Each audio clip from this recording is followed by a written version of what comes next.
I bow to all the seekers of truth.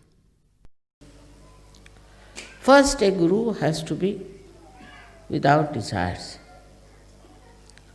Any desires also. Niricha. There's one false guru in India who said that if I had the powers as mother has, then I would have become the king of this world. So people said, then why don't you become?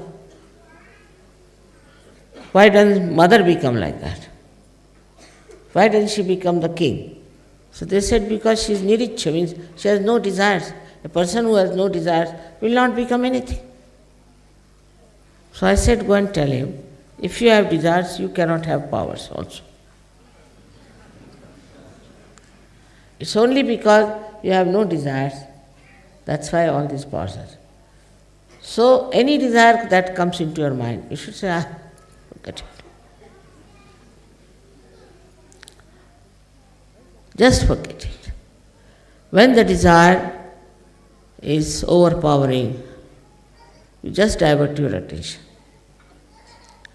Any kind of stupid desire can take charge. And how do you become desireless? Is by getting to the thoughtless awareness. Any crisis comes in, you should be able to rise into that state of thoughtless awareness. Just be peaceful. Look at your desires with peace. You can tell the desire, oh, I am very much satisfied, now don't come, I don't want. That's how you can become desireless. There is this compassion, and the compassion that becomes actually the power. Small, small things you can express your love. Very small, small things. In very sweet ways you can express your love. It's very important. The whole world needs today love and peace. And you have to give peace and love to everyone that is possible. Of course, Sahajogis is very easy, but even non-Sahajogis, you must treat them with respect and love.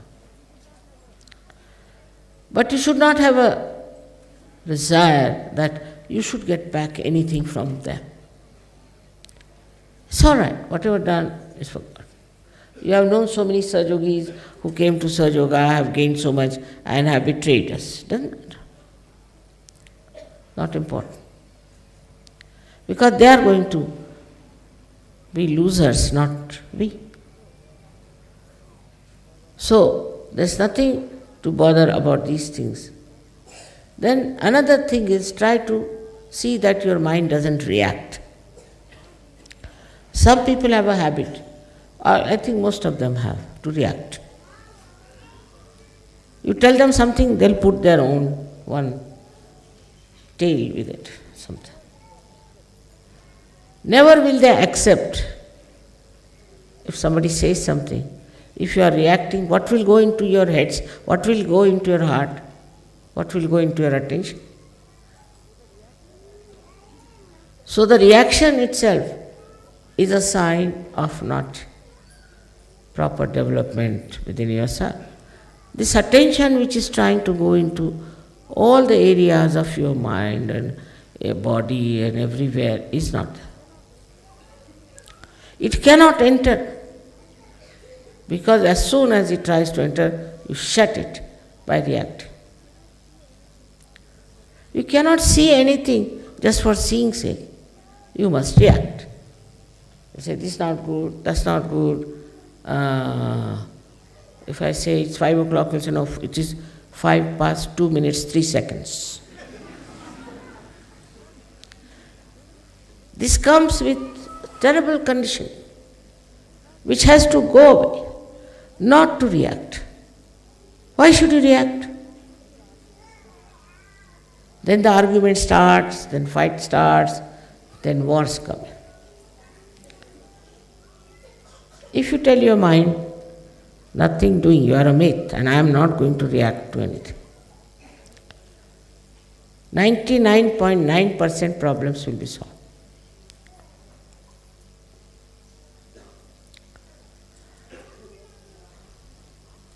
Then the last but not the least is the ego. I can't understand a saint having an ego. Just can't understand.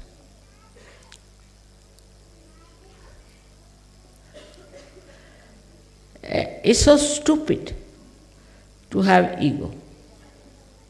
It's a kind of a domination. If slightest things are wrong, you get angry. If somebody says something, you get angry. That means your power of love and compassion is still not full.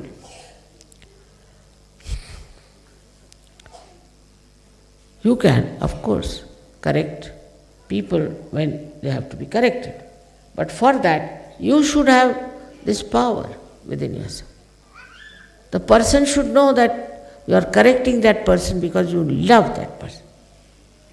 Not for selfishness, not for any gain.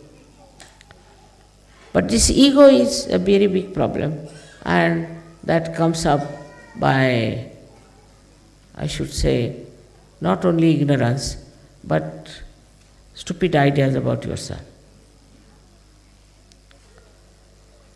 If you think you are something great already, then what can you do? Ego makes you very arrogant, horrible. But if you are humble, really, not to just to have the humility of a businessman, but if you are humble from within yourself, from your heart, enjoying your humility, then this ego can run away. You have to ask yourself, now what are you angry for? Again I come back to the same point, introspection. Because you are not here just to carry on some jobs, but you are here to become saints.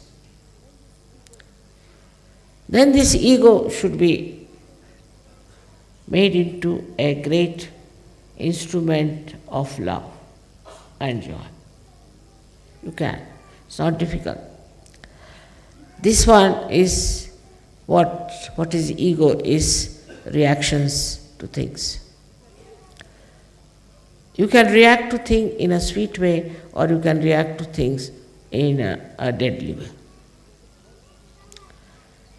Then humor comes in. Also, you speak as if there is fragrant flowers which are coming out. Then every action of yours, everything becomes very gentle and sweet.